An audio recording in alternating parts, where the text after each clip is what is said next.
Hey guys, Edre here, and today I'm going to be doing a new album review. I'm going to be reviewing the new Grandson album. In fact, this is actually his debut full-length studio album, Death of an Optimist.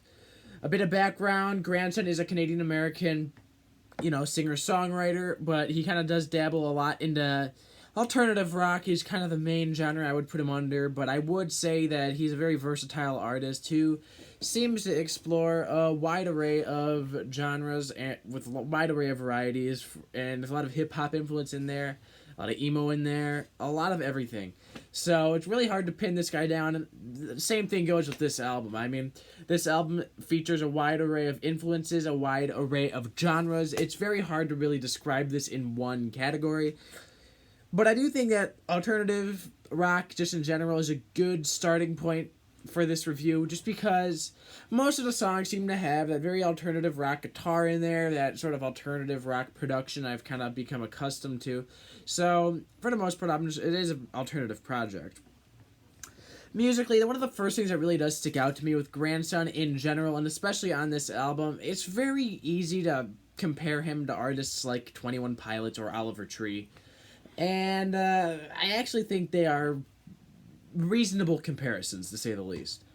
Well, I'm not saying he sounds exactly like those artists or anything like that. And to be fair, 21 Pilots and Oliver Tree are very different. In fact, he sounds more like a blend of the two. He does have his own niche. He really does have his own niche, and he really does carve out his own niche on this project.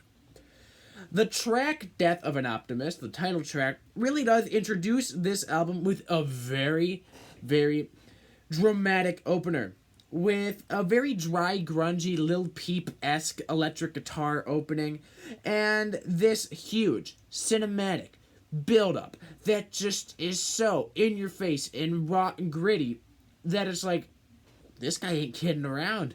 He really ain't. And it really builds up, it builds up, it builds up, and then it goes into the song In Over My Head, which is a solid, upbeat rock banger with, some thick guitars, with some drum machine, or at least drum processed drums on there, and a really relatively catchy hook. To be fair, I don't think this song was nearly as captivating as, the opening track. I don't feel like this song necessarily stopped me in my steps, but it definitely was a solid banger that definitely gets you up and moving, and I think this is, so far, up to this point, these first two songs on the album, pretty good. But the further I get into the album, there's a bit more variety, a bit more diversity, and that's both good and bad. The track We Did It is one of the heaviest songs on the album. It's a song that I think, in terms of a good rock song, it's a pretty good, solid rock song. Overall, I didn't have too many issues with the song. However, when I really boil the song down to the core, I don't feel like there's that crazy going on. But the overall, compositions and the really heaviness of the song really does make up for that. And I will say, there is a bit of emo rap influence on this album, quite a bit. And, there's not really any songs in here that necessarily sound like they're ripped from Lil Peep's back catalog or anything, or Juice WRLD or anything. But, a song like Identity is one of the most heartfelt and touching tracks on this album, one of my personal favorites as well. And I could definitely hear the influence from many emo rap and that style of music quite a bit. And that's not a negative. Don't interpret that as a negative. When that genre is done right, I think it could be done very well. And for the most part, I think Grandson delivers on a track like Identity. See, this is where I get to some of the less exciting, or the songs in which I'm less enthusiastic about. There are some tracks that are very energetic hype anthems on here, such as Left Behind and Dirty. These songs just don't really stop me in my tracks, and they really aren't as captivating as many of the other songs on here. They are well executed, though. I will give it to him for that. I don't think these songs necessarily sound like trash or anything. They're well put together songs. They're well executed songs, and they are enjoyable songs as well. They just don't leave nearly as much of an impact as, say, some of the slower songs, such as the Ballad of GNX or Drop Dead, which are actually, I think, some of the best songs on this album, some of the most well-executed and emotional songs as well. I think that the Ballad of GNX, and especially Drop Dead, with its more rock, composition that builds up towards the end of the track, Drop Dead, that is, I think that overall these two songs are actually two of the biggest highlights for me on this album. I think it really shows a side of him that's much more personal, much more soft, and much more vulnerable than, say, some of the more hype, really energetic anthem songs like, Left Behind or Dirty. Not to put those songs down, not that they're horrible, I just prefer some of the more, well executed, softer songs on this album. And the same goes with the opening track. I really like how the opening track is a bit more low key. On the flip side, some tracks fall short, and I will say maybe my least favorite track on this album is World War III. And subject matter wise, I think World War III is one of the best songs on this album. I think it is one of the most relevant songs on the album. Lyrically, I think the lyrics are relatively good here. The messaging is really strong.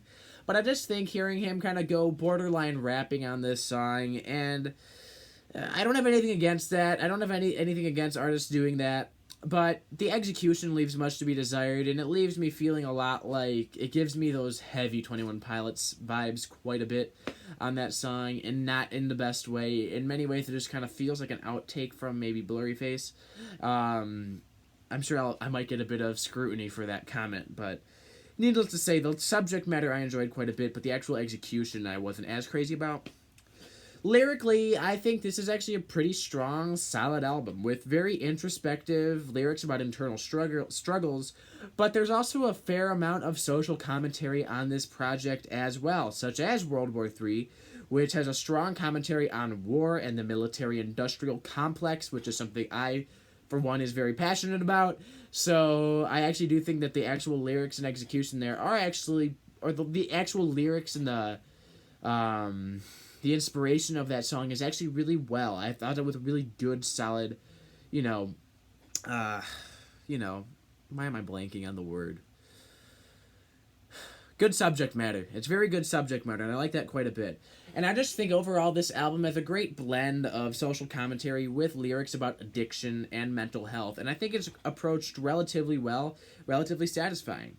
And production-wise, I feel like there's a very good seamless blend of that alternative rock guitar-heavy sound with some hip-hop beats in there, with some, pretty good, more electronic production as well. And, well, this is far from being the greatest produced album I've ever heard. I do think that they really do a good job producing this thing to blend all the different genres, which I think turned out very well. Overall, this kind of sounds like the album I would have wanted Oliver Tree to make. If anybody who's watched my review of the Oliver Tree album, I didn't hate that album. I thought it was fine. I just felt that it left a lot to be desired. And I will say this album goes a lot further. I think that Grandson really goes a step further and really does take a lot more risks. And it ends up resulting in a much more well thought out and a much better executed album, in my opinion. However, I do think in many ways this album does have a lot of similarities with his contemporaries. I did make the 21 Pilots comparison, and I do think in certain spots of the album it's a bit too blatant and doesn't feel as original. But for the most part, I was left very satisfied with this album. I did think that it's a pretty solid debut studio album, and I think that for the most part, I do think there are some parts that, do fall a little short. I think some of the slower songs on here turned out really good. I think the opening track and even some of the more rock-heavy songs really turned out very good on this album. And overall, lyrically, I like the blend of social commentary with very introspective personal lyrics. There is a lot of, I have a fair amount of complaints and a pretty decent amount of flaws that I found in this album. But at the end of the day, I was very satisfied, and I definitely look forward to seeing what Grandson does in the future.